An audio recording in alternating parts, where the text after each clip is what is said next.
உம்மை போல அரவணைக்க யாரும் இல்லையே, உம்மை போல புரிந்து கொள்ள யாரும் இல்லையே, உம்மை போல அரவணைக்க யாரும் இல்லையே.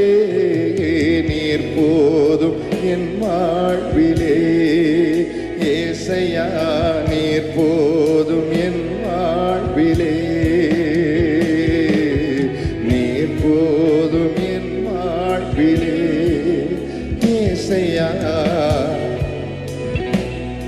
எனவே நான் உங்களுக்கு சொல்லுகிறேன், உங்கள் நினைவுகள் அவருடைய நினைவுகள் அல்ல, உங்கள் வழிகள் அவருடைய வழிகளும் அல்ல.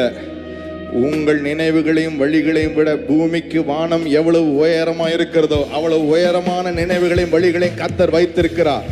உங்களுக்கு குறித்ததை கர்த்தர் உங்களுக்கு நிறைவேற்றுவார். அவர் செய்ய நினைத்தது ஒன்று கூட உங்கள் வாழ்க்கையை தடை